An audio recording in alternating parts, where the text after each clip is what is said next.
안녕하세요. 반갑습니다.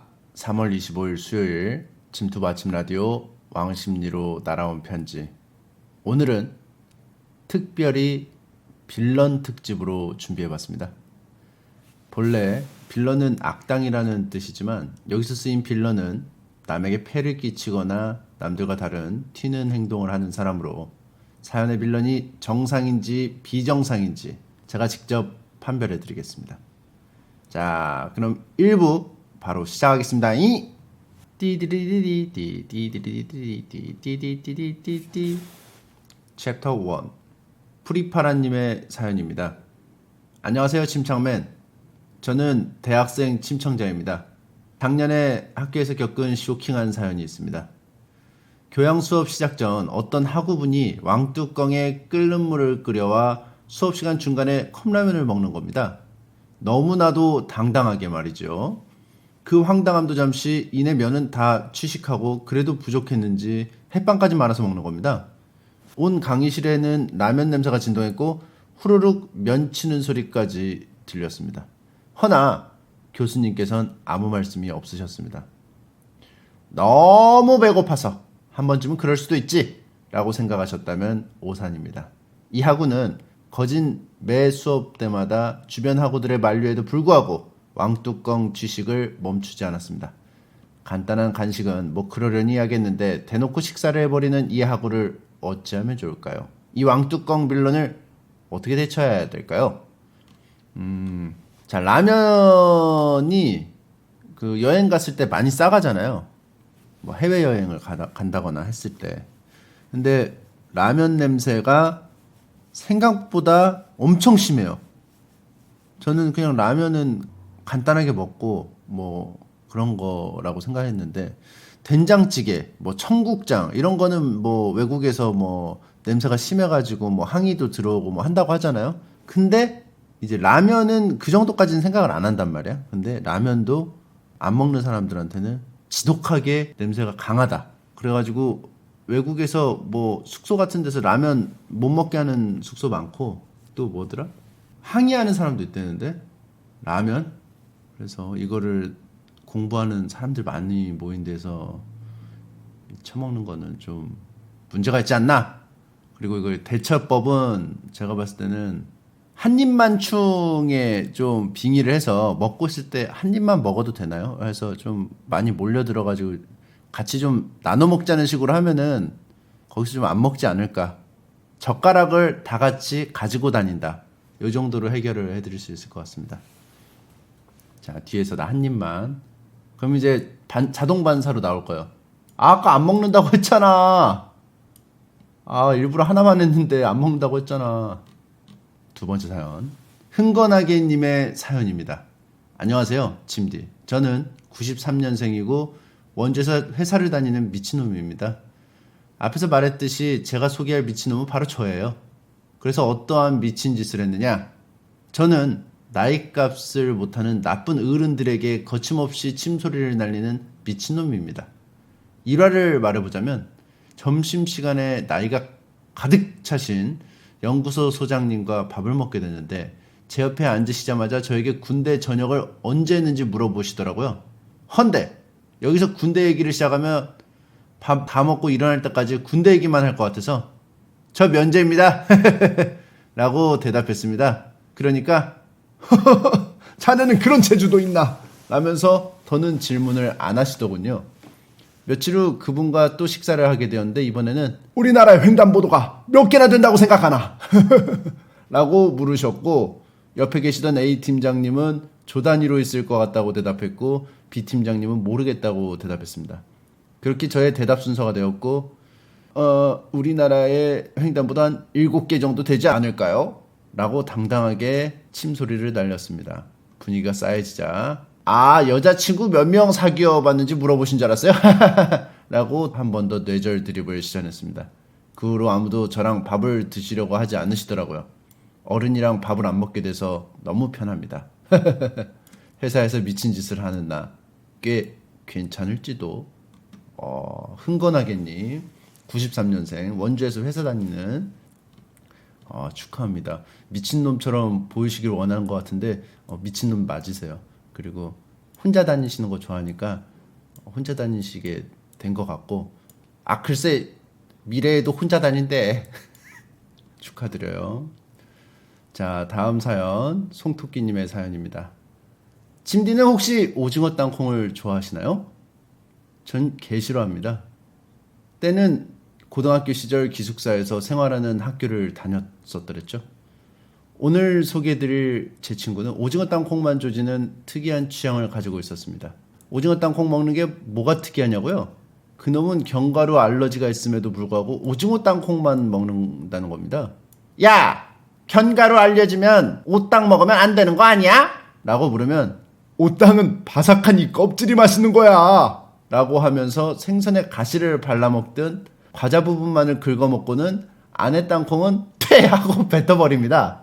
그렇게 오땅을 먹은 봉지를 보면 축축 매끈한 땅콩이 쌓여있는데 어느 날 이 친구가 자기 땅콩이 맨날 사라진다고 저보고 버렸냐고 묻는 겁니다. 전 버린 적이 없는데 말이죠. 근데 옆방 친구가 들어오더니 룸메가 뱉어놓은 땅콩을 자연스럽게 집어먹는 게 아니겠어요?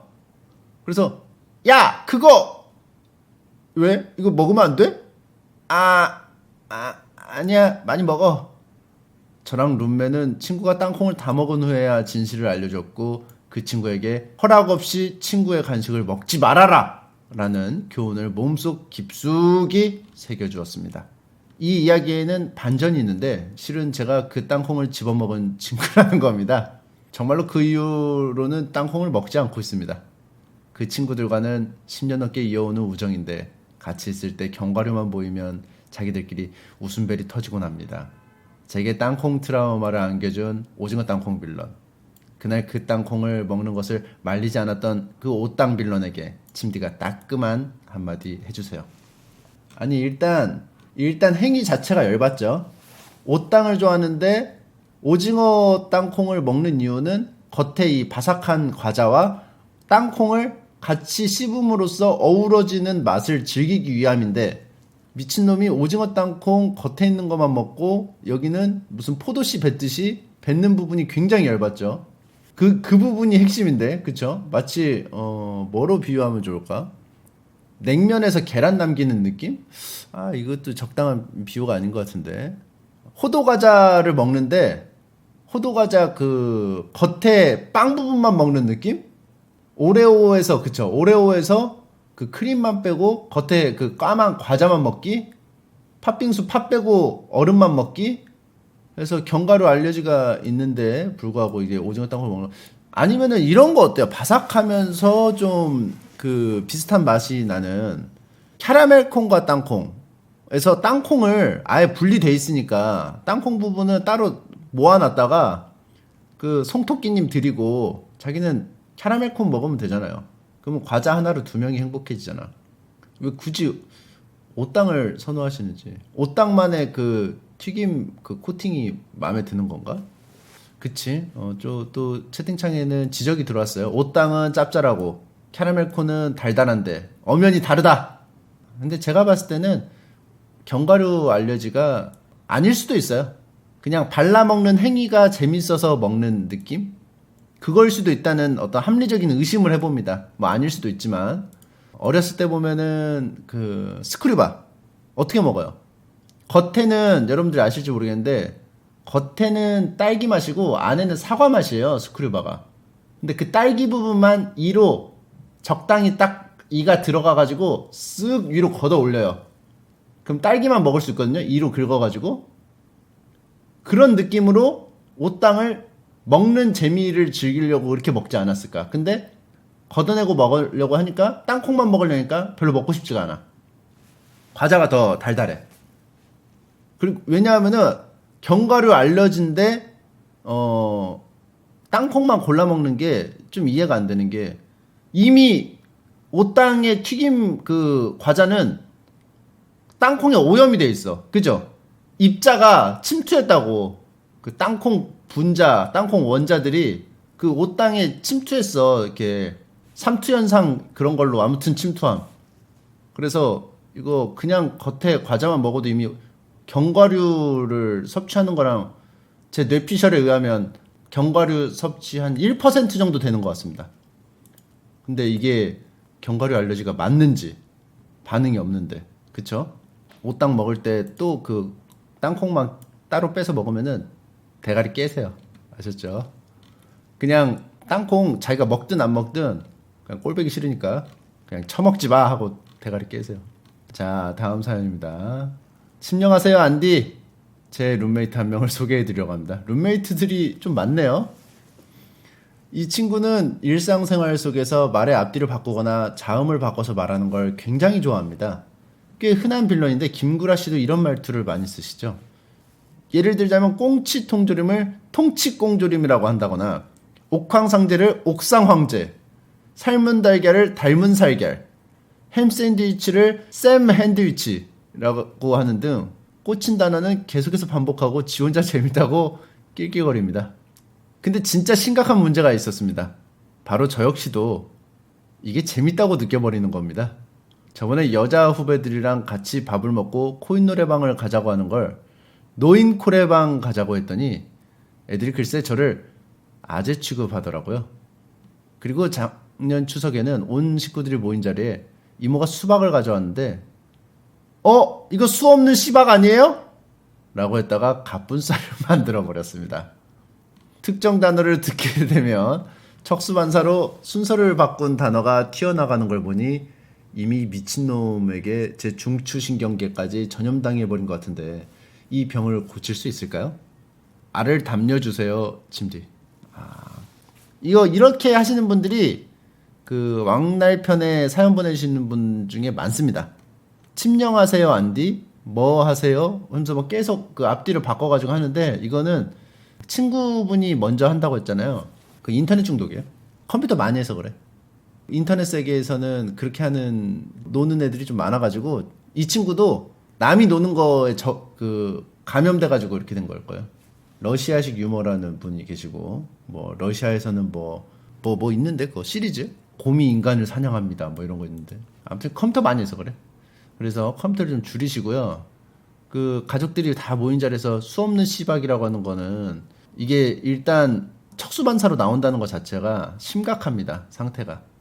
일단 인지를 하고 뇌에서 한번 필터링을 해서 바로 나가야 되는데 필터링 단계가 없다는 거니까 지금 좀 심각하고 인터넷을 좀 끊으시고 침투부도 끊으시고 왕날편 듣지 마시고 책 같은 걸 좀 보세요. 활자로 된 거 제대로 써 있는 거. 근데 또 막 책으로 써 있는 것도 지 맘대로 또 바꿔서 읽으면서 낄낄대는 건 아니겠죠? 아무튼 인터넷 일주일 금지 그 처분 내리도록 하겠습니다. 5번째 효도왕 효도르님의 사연입니다. 저에게는 꼴 보기 싫은 친구가 하나 있습니다. 일명 아는 척 빌런인데요. 아마 많이들 공감하실 겁니다. 누구지? 풍영 말하는 건가? 그 녀석에게 제가 무슨 말만 하면 나 그거 아는데 맞아 전에 그거 봤었는데 친구도 영 모르겠다는 눈치의 이야기를 말해도 그거 누가 좋다고 하던데 라며 대화를 이어나가기보다 마치 누가 잘하나 대화로 만들어버립니다. 또 그냥 영화를 보고 느낀 점을 나누고 싶어서 너 그 영화 봤어? 라고 물어보면 나 그거 5번은 넘게 봤지. 너무 감명 깊어서 DVD도 샀는데 빌려줄까? 라며 자기가 더 많이 받고 잘한다는 말만 할 뿐이었습니다. 그 친구가 마음에 안 들면 그냥 손절하면 되지 않겠느냐 하시겠지만 친한 고등학교 친구들 중 한 명이라 딱 요 놈만 안 보기도 어렵습니다. 이놈의 아는 척 빌런 어떻게 하면 좋을까요? 이미 마음속에는 안 보고 싶어 하네요. 난 이렇게 나올 줄 알았어. 친한 고등학교 친구 중에 하나라서 이것만 빼면은 노는 거는 지장이 없어서 좀 애매합니다. 같이 좀 친하게 지내고 싶습니다. 뭐 이런 건 줄 알았는데 요 놈만 안 보기는 좀 그렇습니다. 이미 좀 걸러내고 싶은 것 같아요. 자, 아는 척 빌런, 잘난 척 한다. 뭐 이런 개념으로 이제 좀 하는 것 같은데 이 잘난 척 하는 게 이게 좋은 거 아니에요? 저는 좀 좋거든요, 사실은. 왜냐하면은 오히려 물론 제 개인적인 입장이에요. 그냥 주관적으로 좀 순수해. 잘난 척하는 사람은 순수해. 자기를 꾸미는 거에 서툴러. 은근히 자랑을 해야 되는데 은근히 자랑을 못 하는 거야. 그래서 저는 뭐 이렇게 대화를 하거나 할 때 오히려 안심이 돼. 교활한 사람은 아니구나. 교활한 사람은 뭔가 불안할 때도 있는데 이런 사람은 불안한 게 전혀 없죠. 그리고 이렇게 말을 많이 하는 사람이다 보니까 이 사람도 잘난 척을 하려고 하다기보다는 오디오 공백을 좀 두려워하는 사람이라서 뭔가 대화를 억지로 이어가려다 보니까 아무 소리나 나오는 게 자기 자랑으로 좀 이어지지 않았을까. 왜냐면 좀 할 말 없는데 하면 원 패턴으로 계속 흘러가거든. 좀 그럴 가능성도 있어요. 그래서 이런 분들하고 이제 친구가 되면은 편한 게, 오늘은 좀 별로 말 하기 싫은데 하면은 알아서 이렇게 대화를 계속 만들어내기 때문에 그냥 나는 한 몇 마디만 해도 대화가 왔다 갔다 하고, 친구들하고 있을 때 오디오를 좀 주로 채워주되 그 대신 이제 좀 파괴력 있는 멘트는 좀 안 치거든요. 그래서 좀 기본적으로 좀 많이 깔아주면서 다른 친구들이 좀 그 슛을 할 수 있게 그 중원을 지배하는 중원의 사령관, 좀 토크계의 지단 같은 거죠. 볼을 이렇게 계속 점유해서. 그래서 미드필더 같은 친구. 그래서 그 친구분을 이런 식으로 한번 생각을 해보시고, 그래도 거슬린다 싶으면은 뭐 별 수 없죠. 뭐 친구들 만날 때만 만나고 뭐 따로 안 만나고 뭐 그래야지 뭐. 그리고 뭐 같이 있을 때 그 잘난 척하는 거는 다른 사람들하고 같이 듣는 거니까 고통도 나누면 줄어든다고 그렇게 안 열받을 거예요. 오히려 포상이에요. 다른 친구가 열받아하는 걸 보는 게 너무 즐겁죠.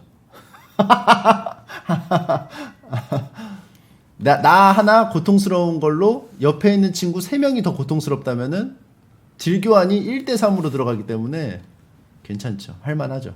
자, 다음 사연입니다. 6번째 사연. 타코야끼 먹고 싶다님의 사연입니다. 때는 2006년 만화 대여점이 우후죽순 생기고 강철의 연금술사, 나루토 등 명작 만화가 연재되던 만화의 황금기라에도 과언이 아닐 시기였지요. 그 당시에 저희 교실에는 만화에 과몰입하여 자신과 만화 주인공을 동일시하는 무리들이 있었습니다. 시크한 남자 주인공의 빙의에서 무엇이든 무관심으로 일관하는 아이. 누가 봐도 진성 한국인인데 일본어만 쓰는 아이. 강아지 우개가 나오는 만화를 봤는지 강아지 자세로 앉아있는 아이. 다양한 방식으로 자신들만의 과몰입을 표현하는 아이들 사이에서 오늘의 주인공이자 그 무리의 리더였던 제 짝꿍이 있었습니다. 전형적인 이제 쥐소룡들이죠. 이 녀석은 자기의 모든 행동을 의성어로 말하는 아이였어요. 발표를 하려고 일어날 때 입으로 드르륵 어디론가 뛰는 상황에는 호타탁 토토토토토 등 뛰는 소리를 입으로 내며 뛰었습니다. 밥 먹을 때는 어물 소리를 냈죠. 심지어 넘어질 때도 꽈당 소리를 내는 아주 컨셉에 충실한 친구였습니다. 그러다 어느 날 수학 시간, 수학 과목의 특성상 수업 중간에 문제 푸는 시간이 있었는데 그 친구가 저에게 하고 싶은 말이 있었나 봐요.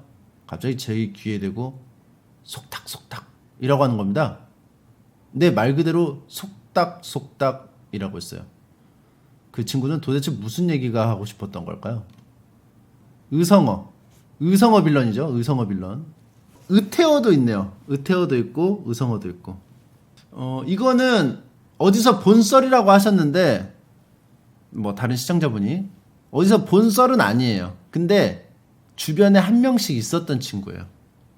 여러분들이 뭐 어디서 뭐 주작비리다 뭐 이렇게 하시는데 주변에 한 명씩은 있어요. 만약에 모르신다. 여러분들이 만약에 뭐 반에 나 이런 애 못 봤는데 하시는 분이 있다면은 그 사람은 인싸예요. 이 의성어 빌런은 주변에 자기와 비슷하고 동조해 줄 수 있을 만한 친구들에게만 의성어를 하기 때문에 봤다는 사람들은 그 사람에게 인정받은 동료인 거예요. 근데 못 봤다. 좀 인싸 쪽에 가야 되겠죠. 그러니까 봤으면 나는 학창시절 때 쥐소룡이었다 라고 생각하면 될 것 같고, 아프다고 시름시름 소리 내는 사람 봄.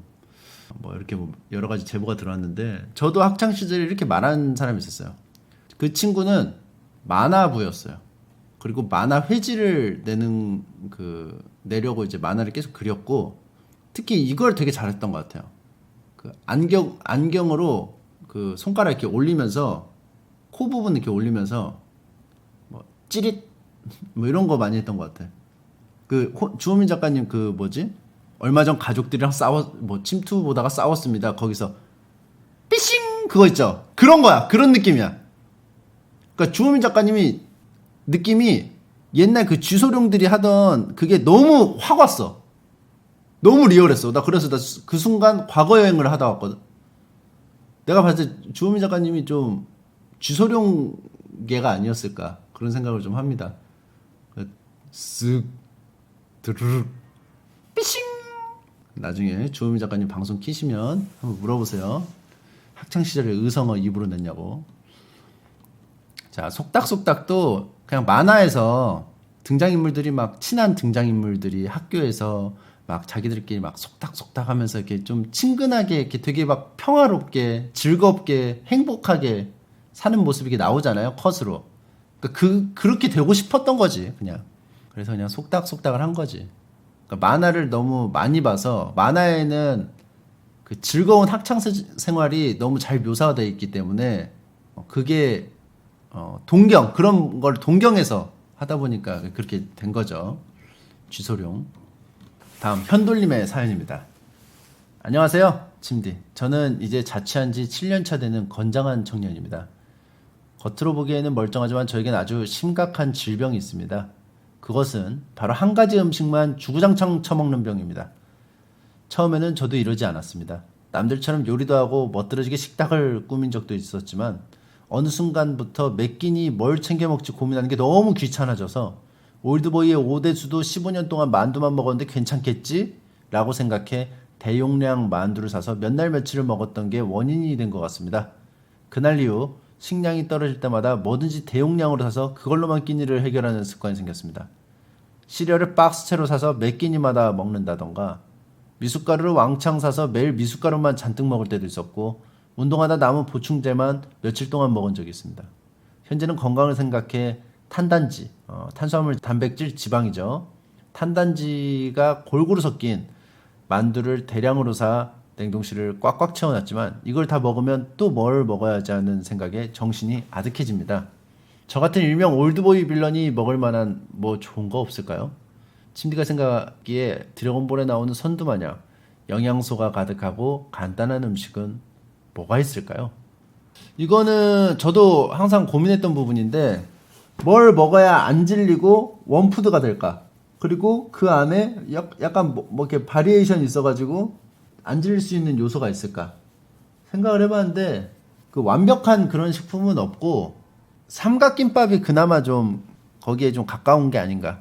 근데 이제 매번 편의점에서 사 먹어야 되니까 그게 좀 후보에서는 좀 안 어울리고 집에서 계속 챙겨 먹으려면은 달걀류로 가야 되나? 카레? 라면도 좀 질리더라고. 밥 맨날 먹어도 안 질려. 맞아, 밥이 안 질려. 밥 드세요, 밥. 그냥 흰쌀밥. 흰쌀밥에 간장만 해서 드세요. 밥은 안 질려요. 난 옛날에 궁금했거든. 밥 왜 먹나? 그냥 반찬 부족해서 맛만 느끼고 배 채우는 거는 밥인가? 그래서 생각했는데 아니야.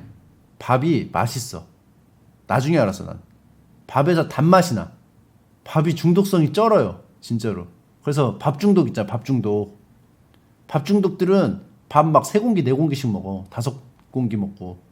그래가지고 그냥 흰쌀밥 드세요. 근데 만약에 뭐 탄단지를 뭐 해야 된다. 보충제 프로틴에 말아 먹으세요. 자, 그렇게 해서 드시고. 자, 다음 사연 8번째. 침펄착풍맨님의 사연입니다. 안녕하세요, 침디. 벌써 20대 후반에 진입하여 석사과정 2년차 과정을 밟고 있는 남자 한국인입니다. 침디는 선물이란 뭐라고 생각하시나요? 보통 선물이라 함은 받는 사람이 기분이 좋아야 선물이지 않습니까? 하지만 저희 동아리 사람들은 다릅니다. 오로지 본인들의 즐거움만을 생각하는 소위 악질들입니다. 받는 사람을 떠올리며 최대한 쓸모없는 선물을 주기 위해 노력합니다. 현재까지 준 선물을 보면 인테리어용 우체통, 운반구, 술에 취해 잠든 사이에 설치하려다가 실패한 15m짜리 샤워 호스, 15m가 감이 안 오실 수도 있는데 보통 가정집 호스가 2m입니다. 그리고 상반신 마네킹, 미용 연습용 머리가 있는데요. 모두 나이가 들어감에도 본인들의 즐거움을 위해서라면 악질들이 되어버리는 저희 동아리 사람들이 진짜 빌런이라고 생각합니다. 침디는 쓸모없는 선물을 받은 적이 있나요? 그럼 오늘도 즐거운 하루 되세요.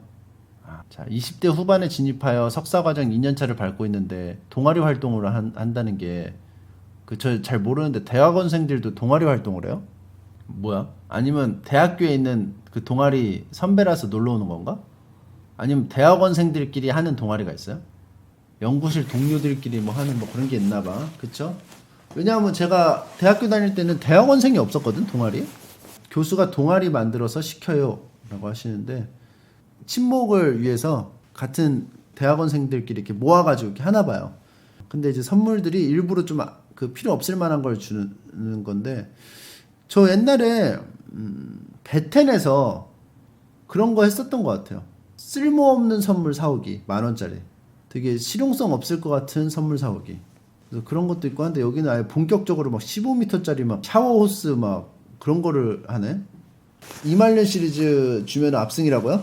여러분들 모르시겠지만 그런 용으로 선물 많이 해가지고 11세 넘어갔어요. 오히려 블루오션을 노려서 그런 용의 선물을 용으로 찍다 보면 11세를 넘어갈 수 있다는 거 여러분들한테 말씀드릴 수 있을 것 같고, 이거 쓸모없는 선물을 저는 받은 게 제 친구 중에 한 명이 이상한 그 장난감이나 인테리어 소품에 꽂히는 애가 있어요. 그래가지고 그 옛날에 그 꽃 태양열 발전해가지고 막 꽃 그 옆에 이파리가 왔다 갔다 하면서 꽃이 막 이렇게 좀 움직이는 거 있어. 뭔지 알아요? 그거 되게 귀엽잖아. 두꺼워가지고 집에다 노호혼 집에다 놓고. 근데 그거의 완전 마이너 버전으로 중국 그 공장에서 만든 것 같이 생겼는데 마감도 막 되게 막 그 조립식 그 프라모델 그거 할 때 옆에 자른 그 니퍼로 안 자르면은 이렇게 자른 부분 옆에 삐져나오잖아. 끄는 부분 그런 거 막 붙어 있고 그런 거 있는데 이게 1,000원에 자기가 갖고 왔대. 잔뜩 업어왔대. 그러면서 그걸 친구들한테 막 선물을 해줘. 갑자기 막 어디서 1,000원짜리 뭐 봤다고 2,000원짜리 봤다고 호신용 쇠봉 같은 거를 막 선물해주고 갑자기 막 무슨 드론을 선물해줬어요. 그래서 깜짝 놀라죠. 뭔 드론이야 했는데 아이언맨 드론이었거든요. 근데 그게 드론은 아니지. 정확하게 뭐지? 그냥 날아다녀. 스위치 온 하면 날아다녀. 근데 그걸 조정은 못해. 근데 그 적당한 높이로만 날아다니 계속 떠있고 끄면은 다시 내려와. 근데 그거를 또 뭐 얼마에 한 2,000원인가에 업어왔다고 해서 또 하고. 그래서 그 친구가 있는데 그 친구가 너 왜 이렇게 이런 걸 사? 그러니까 자기는 그 내가 생각한 가치보다 싼 게 나오면은 못 참겠대. 그러니까 그게 원래 한 2,000원 정도 가치가 있는 것 같은데 1,000원에 팔면은 못 참는 거야. 2,000원어치의 가치를 가진 1,000원짜리 물건을 사서 친구들한테 주는데 친구들은 1,000원어치도 안 쓰는 거지. 그래가지고 그 친구가 그런 거만 잔뜩 한 막 100개, 막 50개 사가지고 막 팔았어요. 뭐지? 노점으로. 아무도 안 사. 근데 그게 중독인지 했다가 안 했다가 하는 것 같아. 그 친구 그 안목으로 지금 주식 부자 된 거 아니에요? 싼 거 잘 봐서? 그럴 수도 있어. 그렇게 해서 이런 선물을 저는 받은 적이 있습니다. 하지만 그 중요한 건 선물이라는 게 마음씨잖아, 마음씨. 비록 제가 실생활에 쓸모없는 거를 선물을 했지만 그래도 생각해가지고 챙겨준다는 게 기분이 나쁘지 않더라고요. 그래서 그거 뭐 선물을 받은 거 집에도 한 몇 개 있는데 몇 개는 잃어버리고 아무튼 1부는 여기까지입니다. 2부로 넘어가기 전에 오늘의 아리송이 수수께끼 시간이죠. 특별히 청취자 강철근 님이 보내주신 수수께끼입니다. 오늘은 특별히 3가지를 내도록 하겠습니다. 집중하세요. 자, 들어갑니다. 첫 번째, 가위를 못 이기는 주먹은 뭘까요? 가위를 못 이기는 주먹. 두 번째, 무기 없이 전쟁을 하는 걸 뭐라고 부를까요? 무기 없이 전쟁을 하는 걸 뭐라고 부를까요? 자, 세 번째, 세상에서 가장 쓴 시럽은? 세상에서 가장 쓴 시럽. 정답은 광고 듣고 왕심리로 날아온 편지 2부에서 만나뵙겠습니다.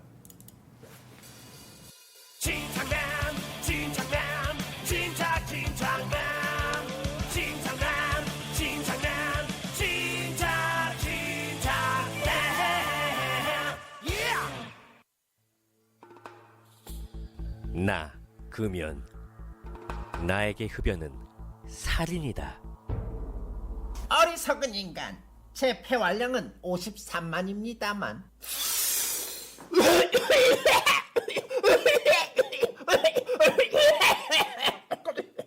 이 녀석 선체로 죽었어. 금연은 가까운 보건소에서 상담하세요.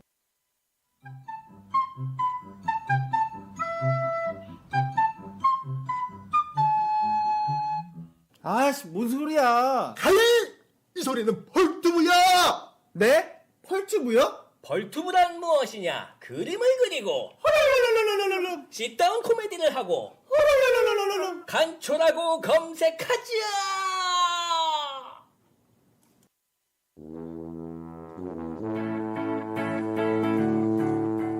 어머, 호민이 엄마. 작년 베스트 DJ상 받은 아나운서 알아? 아, 배성재? 그 양반 원래 똑소리 나. 장군차 무사고 운전병이었던 거 몰라? 말도 마. 7살 때 지하철을 혼자 타고 다녔대. 뭐 그런 거 가지고 그래. 8살에는 혼자 부산 여행도 갔대. 아, 글쎄 지금도 혼자 다닌대. 21세기 국민적 영웅 배성재. 우리는 배성재 시대에 살고 있다.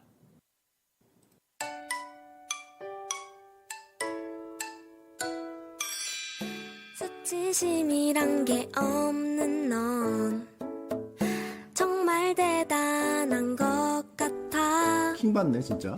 수치심하게 없는 너에겐 나의 수염이라도 주고파. 웃어? 은밀하게 침투할게 네 하루에 무한으로 즐겨라 이 말이야. 은밀하게 침투할게 네 하루에 무한으로 즐겨라 이 말이야.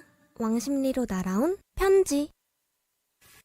자, 광고 듣고 오셨습니다. 매번 바뀌는 정각, 왕십리로 날아온 편지가 오전 11시 45분 정각을 알려드립니다. 자, 오늘의 문제 1번. 가위를 못 이기는 주먹은 뭘까요? 이었죠? 가위를 못 이기는 주먹은 당연히 도토리묵, 메밀묵이겠죠? 묵은 주먹이니까요. 그쵸? 자, 그리고 두 번째. 무기 없이 전쟁을 하는 걸 뭐라고 할까요? 동수야, 잠깐만. 무기 없이 전쟁을 하는 거는 바로 팔로워입니다. 팔로 싸우니까. 팔로 워.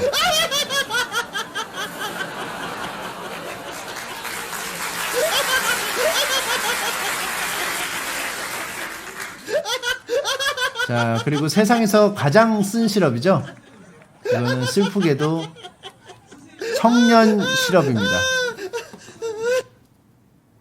청년 시럽 얘기가 나오니까 종수도 웃음을 딱 그치네요. 자, 그럼 이어서 2부 시작하도록 하겠습니다. 자, 9번째 호민머리빵님의 사연입니다. 안녕하세요, 침디. 서울에서 거주하는 18살 남고생입니다. 저는 정말 지독한 결벽 강박증 빌런인데요. 저도 침디처럼 물건을 전부 딱딱 맞게 배열하고 지갑에 지폐도 10,000원짜리, 5,000원짜리, 1,000원짜리 다 구분해서 초상화대로 정렬합니다. 사실 강박증보다도 심각한 건 결벽증인데요. 무슨 물체를 만지든지 바로 손을 씻어야 됩니다. 예를 들어 비교적 더럽다는 동전, 지폐, 화장실 변기는 물론이고 스마트폰, 키보드, 바지, 양말 같은 것을 만지더라도 손을 씻고 만약에 손을 씻었는데도 뭔가 마음에 안 들면 기분이 나아질 때까지 물티슈로 손을 계속 닦습니다. 또한 과자를 별로 좋아하지는 않지만 만약 먹더라도 젓가락으로 먹지 절대로 손가락으로 집어먹지 않습니다. 저도 이 병을 고치고 싶어서 한동안 일부러 물건 배열도 어지르고 손도 잘 안 씻고 더럽게 살아왔으나 오히려 역효과가 나서 요즘은 더 심해졌어요.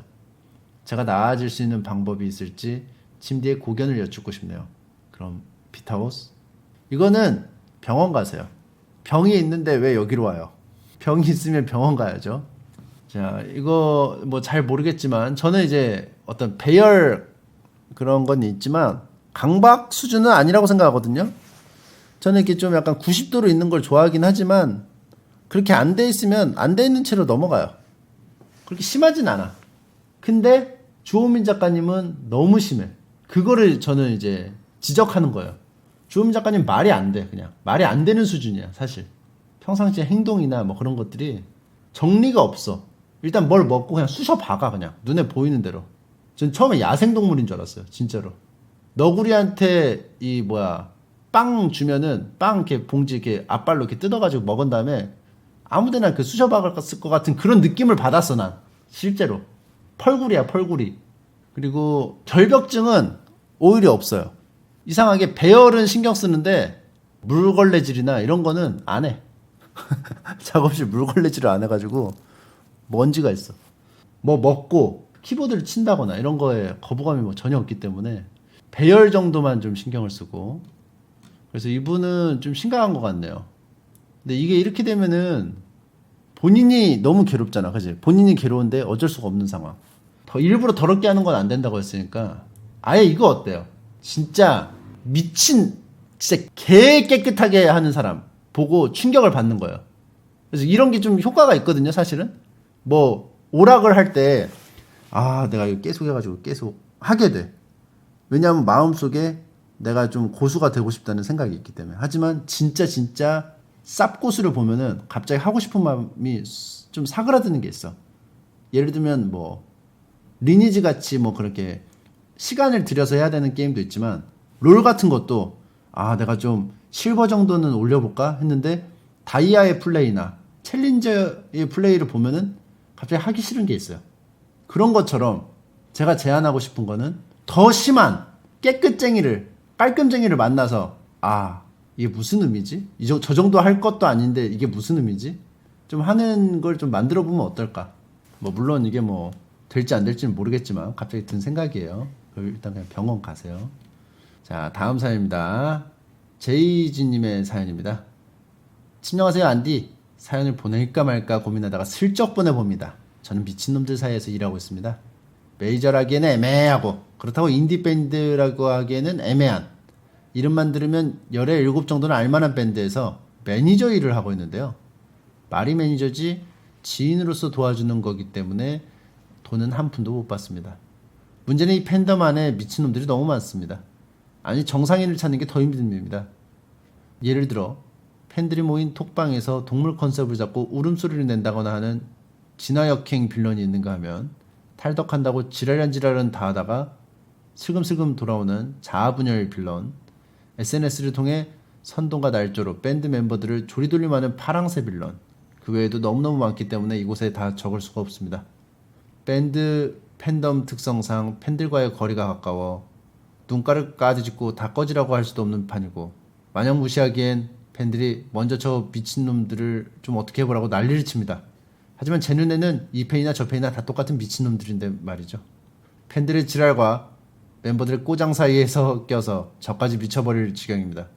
연예방송계에 몸담고 계신 짐디도 별별 미친놈들을 많이 봐왔을 텐데요. 어떻게 하면 밴드 이미지에 손상이 가지 않게 팬들을 다스릴 수 있을까요? 언제나 방송 재밌게 보고 있습니다. 그럼 이만. 이미 밴드 이미지에 손상이 간 것 같은데요. 자, 일단 밴드 이미지에는 손상이 된 것 같고 밴드가 추적당하지 않기를 바라겠습니다. 자, 뭐 근데 이게 뭐 이런 사람 저런 사람 다 있기 마련이라서 이거는 뭐 어쩔 수가 없는 부분이 아닌가.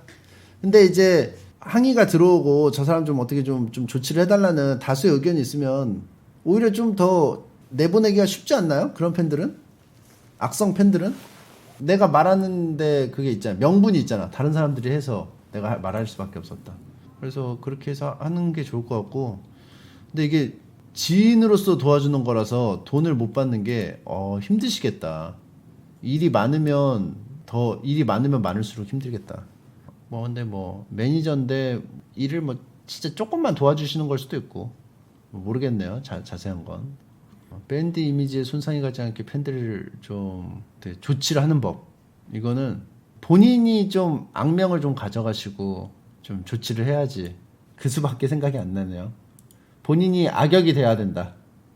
마치 군대 그 상병 3개월, 4개월 정도 되는 애들이 좀 악역을 좀 자처하죠. 상병 한 6개월. 제가 상병 6개월이라고 생각하세요. 상꺽, 맞아, 상꺽. 저희는 상병이 8개월이었거든요. 상병 이제 5개월부터 이제 꺾였다고 하는데 상병 한 6개월부터는 이제 좀 6, 7개월부터는 전반적인 일을 컨트롤해야 되는 위치였어요. 자, 알록다롱이님의 사연입니다. 저는 침대와 3다리 정도 건너면 지인인 사람입니다. 즉 생판남이라는 뜻이죠. 저는 지금 회사 생활 8년 만에 최강급의 빌런을 만나게 됐습니다. 바로 옆자리에 대리가 그 빌런인데요.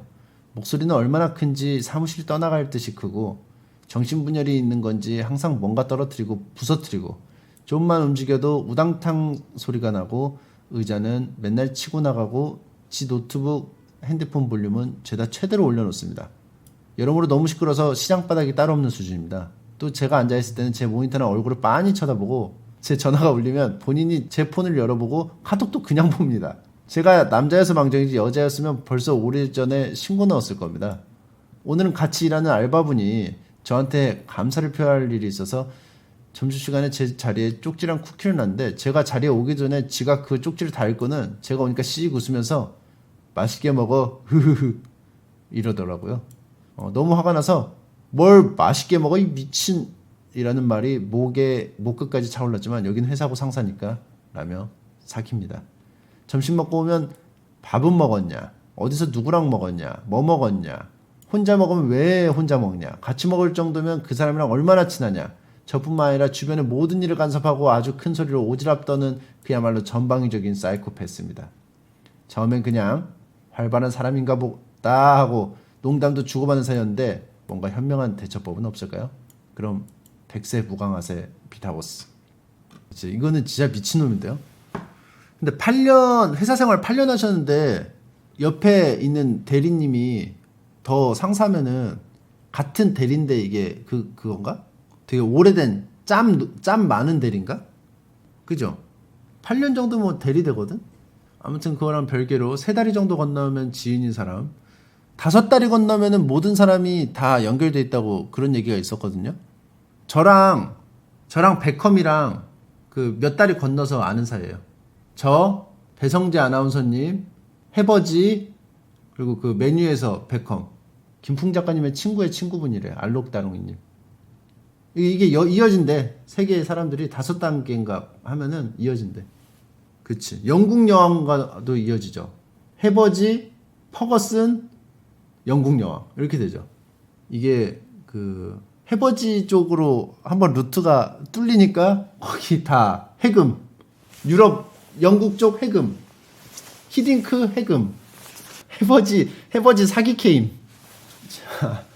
자, 아무튼. 이거랑 별개로, 회사 생활, 이거 진짜 좀 심하네요. 제가 보면서도, 제가 원래 얘기를 들으면은, 사람이 자기 입장만 말하려고 하는 건 아니지만, 자기 입장 위주로 말하게 돼요.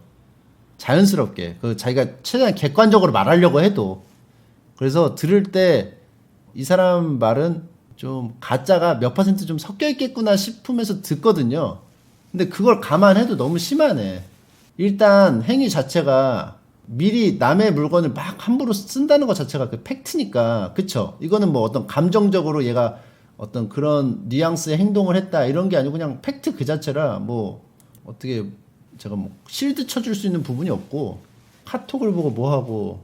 그치? 갑보기도 영국 여왕은 안 돼.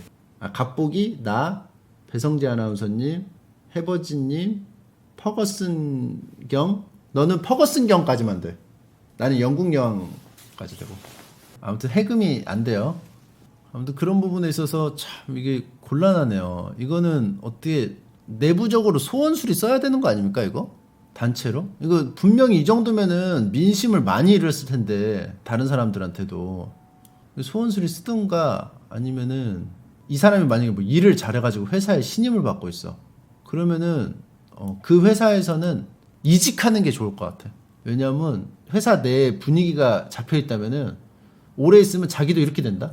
자기도 이렇게 돼. 잡아먹혀가지고 분위기 잡아먹혀서 이렇게 돼. 왜냐면 내가 아는 형이 어떤 회사 되게 좋은 회사를 다녔는데 유명한 회사지. 근데 사내 그 문화가 안 좋은 거야. 막 갈구고 막 소위 말하는 막 드라마에 나오는 막 문서 뿌리고 막 인격 모독을 하고 막 항상 그래서 회사 가기 전에 그게 있대. 두려웠대. 그래서 그 형만 일을 못해서 그런 게 아니고 다 그런다는 거야. 그러니까 서로가 서로의 킬각을 잡고 있대 항상. 그러니까 그런 문화에서 살아남으려면은 결국 그렇게 될 수밖에 없거든. 그러니까 그게 여기서 좀 이런 대리 아저씨 같은 사람이 많으면은 살아남아도 문제인 거야. 이분만 만약에 그렇다면은 같이 좀 사원들끼리 소원 수리를 좀 내거나 하고 이런 사람이 많다. 소원 수리를 쓸 수가 없다 하면 이직을 하는 수밖에 없지 않을까 싶네요. 이거는 뭐 상사라서 인간적으로 접근해가지고 이거 솔직히 이런 거 좀 심한 거 아니냐고 하는 거 자체가 해결 방법이 될 것 같지가 않아요. 자, 다음 사연입니다. 뇌절 오소리님의 사연입니다. 안녕하세요. 뇌절 오소리입니다르. 저는 고양시 모 아파트 1층 101호에 거주 중입니다. 여타 다른 아파트들과 마찬가지로 앞에 조그만 정원도 있습니다. 그리고 이 정원 겸 텃밭은 1층의 소유지요. 제가 어렸을 때는 종종 고추도 심고 상추도 키우던 이 텃밭. 요즘은 농작물을 키우지는 않지만 그래도 가끔씩 냥이들도 와서 쉬고 가고 저희 집 강아지도 가끔 여기서 놀곤 합니다. 그런데 말입니다. 사건은 어느 평화로운 주말 오후에 일어났습니다. 우연히 본 베란다 창문에 뭔가 후두둑 떨어지는 게 보이는 겁니다.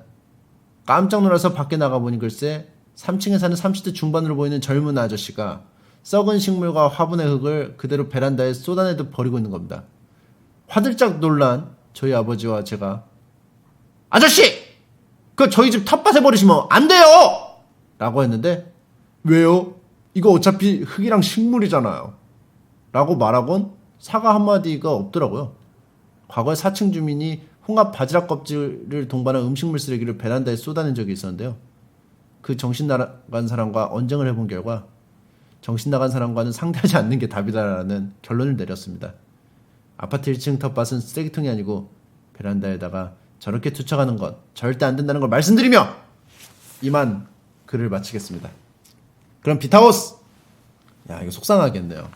텃밭이 있어서 좋은데 이걸 또 관리해야 돼서 또 이런 주민들이 막무가내 행동을 하면은 끝까지 얼굴 붉히고 싸우기가 힘들어요. 사실은 오며 가면서 이렇게 보기도 하고 그리고 전에 제가 이제 편의점 알바 그 이론 냈었잖아요. 나는 위치가 노출돼 있어. 근데 손님은 위치가 노출이 안 돼 있어. 그래서 서로 사이가 안 좋으면 내가 불리하다. 나는 항상 여기 있어서 위치가 어디 있는지 아니까 해코지하려면 할 수가 있단 말이야. 불리한 포지션이야. 그러니까 저쪽은 내가 있을 만한 곳에 와딩을 다 해놓은 거야. 롤로 치면. 내가 어디로 가는지 다 보여. 불리하죠. 그런 것처럼 여기 텃밭이 이미 볼모로 잡혀있는 상황에서 싸운다? 일단 싸운다는 것 자체가 상대방이 좀 매너가 없고 말이 안 통하는 사람이고 뭔가 극단적인 행동을 할 수도 있는 사람이라면 이제 밭에다가 해코지라는 거죠. 밭이 볼모로 잡힌 거죠. 밭이. 그래서 계속 이제 스트레스가 되니까 좋게 말해야 되는데 안 되면은 이거는 저도 어떻게 해야 될지 모르겠네요. 이거 뭐 이런 거는 결국 경비 아저씨 오고 뭐 경찰 오고 뭐 그렇게 해야지 되나? 그래가지고 옛날에 그거 있었어. 그것이 알고 싶다였나? 저 그것이 알고 싶다 안 보는데 어디에 나왔어요. 무슨 할머니 알아요? 할머니 사건? 정신이 이상한 할머니 사건. 계란 사건. 그게 뭐냐면은 그 할머니가 막 버럭버럭 화를 내. 그리고 막 땅바닥 아스팔트에다가 그 락카 같은 걸로 표시를 해. 그래서 막 뭐라고 써놔 계속. 그래서 제작진 그 동네에서는 좀 약간 이상한 할머니로 통해. 그래서 제작진이 가봤어. 가서 그 할머니한테 물어보니까 이게 뭐냐고 물어봤어. 맨날 이렇게 락카로 표시해놓고 그러니까 아까도 어떤 사람이 나한테 계란을 던졌대. 그래서 계란 던진 자국 여기다 표시해놓은 거래. 그래서 왜 이렇게 표시해놓으세요? 동사무소에 신고하시면 되죠. 그러니까 신고를 몇 번이나 했는데 안 받아준다는 거야. 왜냐하면 너무 그 허황되게 한다고. 그래서 자기가 자기 몸을 지켜야 하기 때문에 이런 거 표시를 해서 증거를 남겨야 하는데. 그래서 생명의 위협을 받고 있대요. 그래가지고 제작진이 할머니를 위협하고 있는지 할머니가 망상인지 계속 지켜봤어. 봤는데 진짜 계란이 던져지는 거야. 할머니를 향해서 막 계란 같은 게 날라와. 근데 순간 그 계란 던진 사람이 주변에 사람이 없을 때만 던져. 그러니까 할머니는 미칠 노릇이지. 그래가지고 제작진이 그 던지는 그 각도를 보니까 용의자를 한 몇 명 정도 추렸어. 그래서 했는데 다 자기는 아니래. 그리고 막 오히려 자기는 억울하대. 그런데 알고 보니까 진짜 억울하다는 그 아저씨가 실제 범인이었어. 그 던지는 게 잡혔어. 근데 그 아저씨가 알고 보니까 전에 살던 데에서 그런 행동을 되게 많이 해가지고 막 옆집에다 막 대문 손잡이에다가 막 똥 발라놓고 자기 똥을 막 발라놔. 자기랑 척지면은. 그래가지고 자기랑 싸우면은 어떻게 되는지 뭐 보여준다는 식으로 이 지역은 내가 지배하고 있어. 뭐 이런 느낌이야. 근데 이제 할머니랑 뭐랑 언쟁이 있었나 봐. 가벼운 언쟁이. 그때부터 이악 물고 괴롭히는 거야. 그리고 아닌 척하고. 그래가지고 동사무소에서도 그 구청에서도 그 방송이 나가고 좀 욕을 먹었죠. 왜 이거를 민원을 계속 넣는데 제대로 안 알아보고 그냥 패스하냐. 그래가지고 그 아저씨 어떻게 뭐 신고돼가지고 어떻게 됐다고 하더라고요. 그래가지고 그 할머니가 처음에는 정신이 이상한 할머니인가 했는데 아니었어.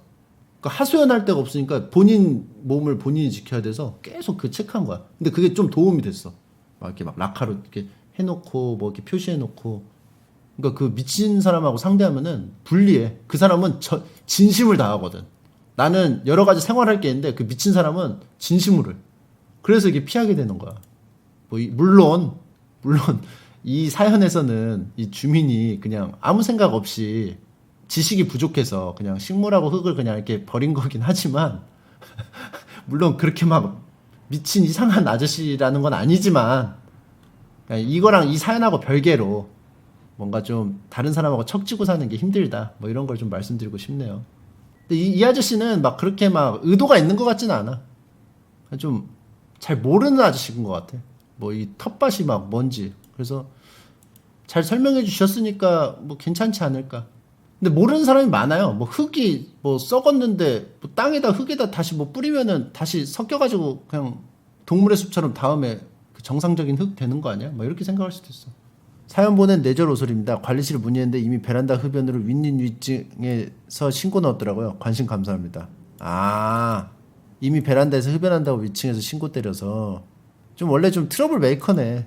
그러니까 이렇게 관리실 통해서 보통 많이 하더라고요. 그리고 층간소음 있어도 직접적으로 항의하면은 안 좋아가지고 결국 관리실 통해서 하고 그게 맞는 것 같아. 그리고 내가 봐도 좀 매너가 없는 사람이네 애초에.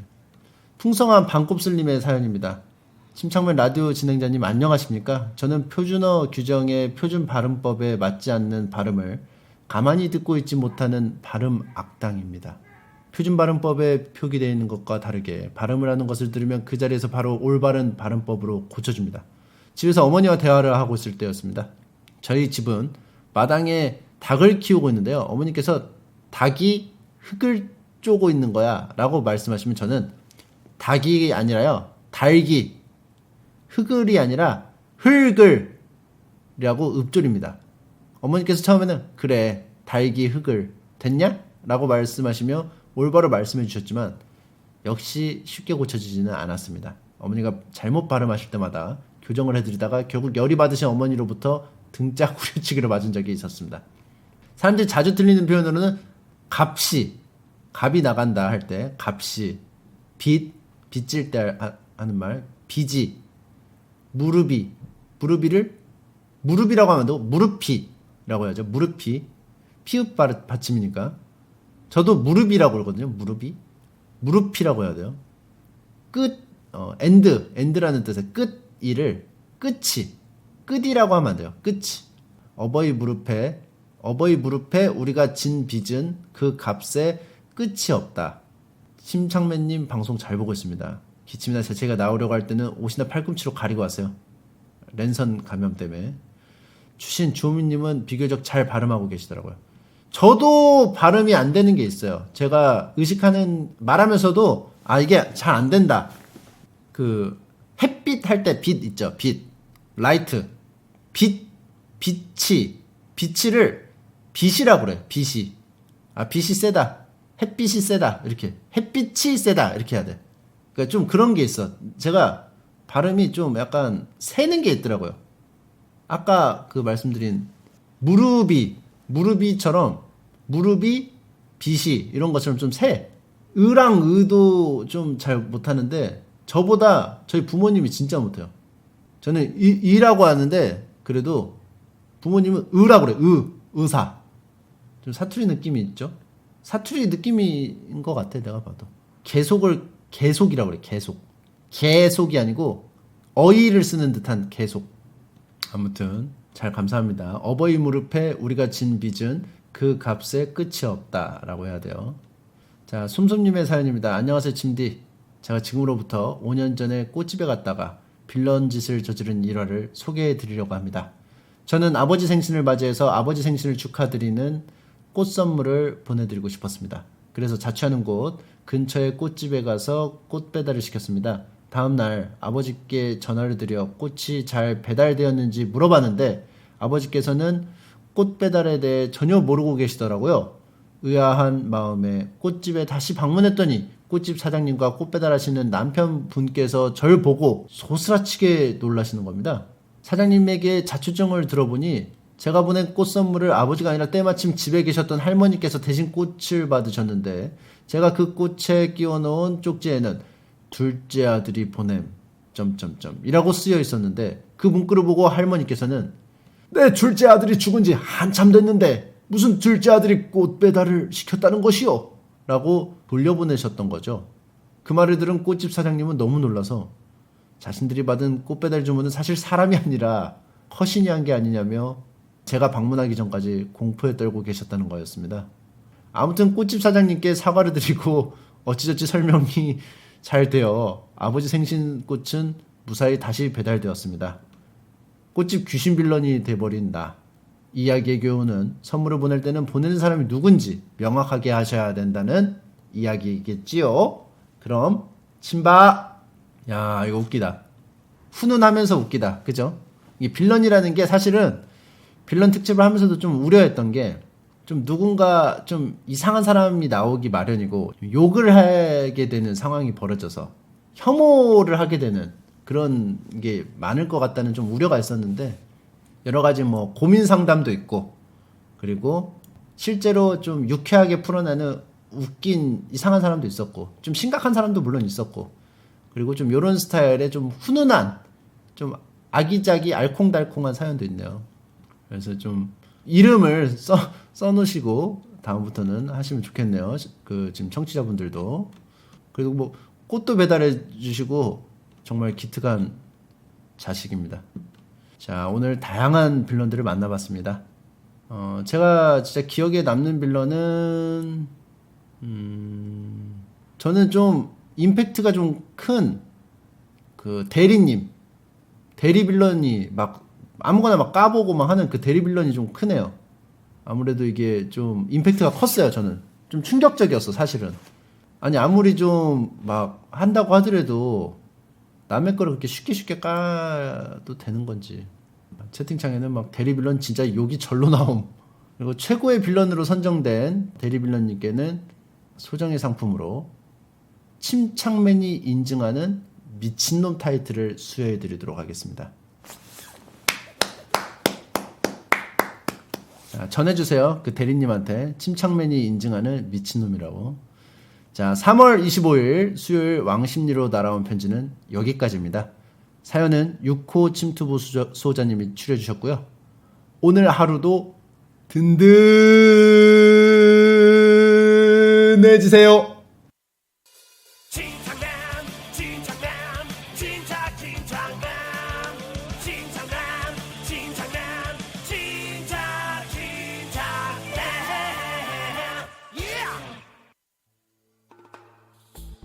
나 금연. 나에게 흡연은 살인이다. 어리석은 인간. 제 폐활량은 53만입니다만.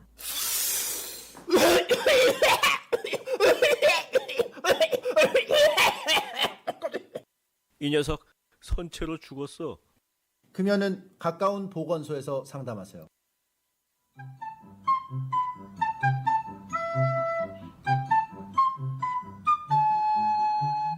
아씨, 뭔 소리야? 이 소리는 펄트부야. 네? 펄튜브요? 벌투브란 무엇이냐? 그림을 그리고 싯다운 코미디를 하고 간초라고 검색하자.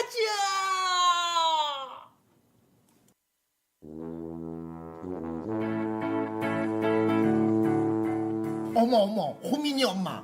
작년 베스트 DJ상 받은 아나운서 알아? 아, 배성재? 그 양반 원래 똑소리 나. 장군차 무사고 운전병이었던 거 몰라? 말도 마. 7살 때 지하철을 혼자 타고 다녔대. 뭐 그런 거 가지고 그래. 8살에는 혼자 부산 여행도 갔대. 아, 글쎄 지금도 혼자 다닌대. 21세기 국민적 영웅 배성재. 우리는 배성재 시대에 살고 있다. 킹받는 하루였나요? 웃을 일 하나 없었나요? 피곤한 인생인가요? 잠은행이라도 가고 싶죠. 안녕하세요. 반갑습니다. 왕십리 나라운 겐지 박사였습니다. 오늘 하루도 든든하게 하루 종일 든든하게 든든해지세요. 내일 하루도 든든하게 매일매일 든든하게 왕십리로 날아온 편지.